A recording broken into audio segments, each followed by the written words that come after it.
दलित पिछड़े द्रौपदी मुर्मू जी को राष्ट्रपति किसने बनाया? रामनाथ कोविंद जी को राष्ट्रपति किसने बनाया? एपीजे अब्दुल कलाम जी को राष्ट्रपति किसने बनाया?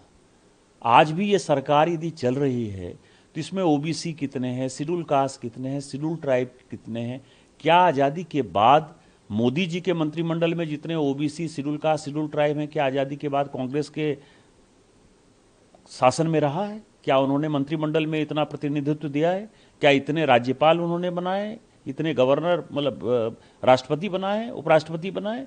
ये सब भारतीय जनता, इसीलिए खरगे जी जो है ना, वो अब मैं आपको ये कह सकता हूँ कि कांग्रेस में उनको कोई पूछ नहीं रहा है। जो डिसीजन है वो सोनिया जी, राहुल जी और प्रियंका जी मिलकर ले रहे हैं, तो अपनी फ्रस्ट्रेशन वो निकाल रहे हैं। दो चीज़ें हैं, सीआईए और केजीबी, दो बड़ी एजेंसीज है जो प्रत्येक देशों में काम करती है।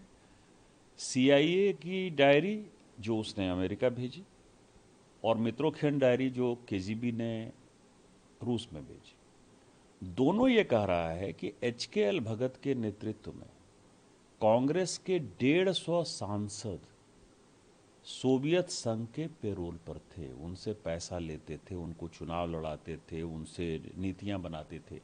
उसी तरह उन्होंने कहा है कि 16,000 आर्टिकल ऐसे छपे जो कि रूस छपवाता था अपने हिसाब से। इस कारण से उसने कहा है कि मीडिया हाउसेज जो उस वक्त प्रिंट मीडिया था, इलेक्ट्रॉनिक मीडिया था नहीं, उसके ऊपर उसका पूरा का पूरा आर्टिकल है। जो एजेंसीज उस वक्त, न्यूज एजेंसी आपकी तरह की, जो एनआई की एजेंसी मान लीजिए, आप तो उस वक्त थे नहीं, यदि उस तरह की कोई न्यूज एजेंसी थी तो वो भी रूस से बिकी हुई थी, बटी हुई थी।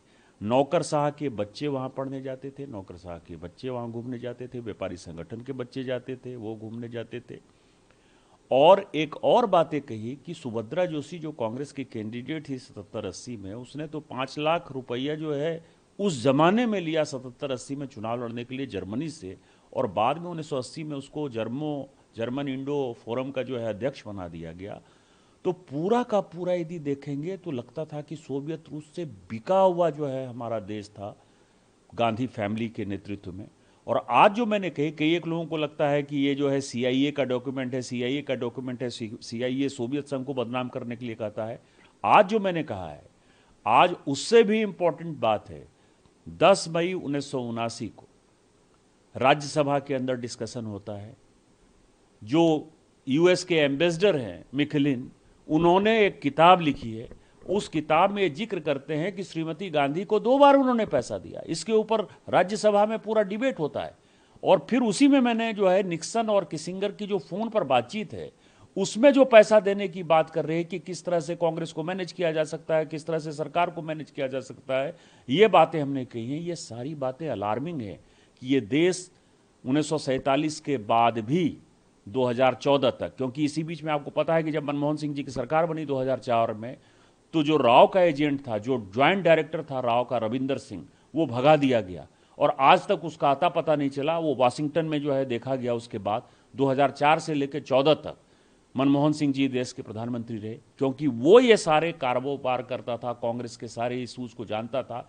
और जब कारण ये था कि आरडब्ल्यू में मेरे ही रिश्तेदार थे जो स्पेशल डायरेक्टर थे, अमर भूषण, उनको जो है पता चला, उन्होंने रविंदर सिंह को जो है जांचना जब स्टार्ट किया, तो जैसे ही ये सरकार बनी मई 2004 में, उसको भगा दिया गया।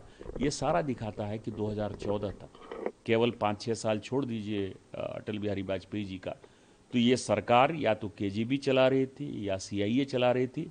और कांग्रेस का पूरा गांधी परिवार इन्हीं 2 एजेंसीज की कठपुतली था, और ये देश के लिए दुर्भाग्यपूर्ण। देखिए क्या है कि दलित पिछड़े द्रौपदी मुर्मू जी को राष्ट्रपति किसने बनाया?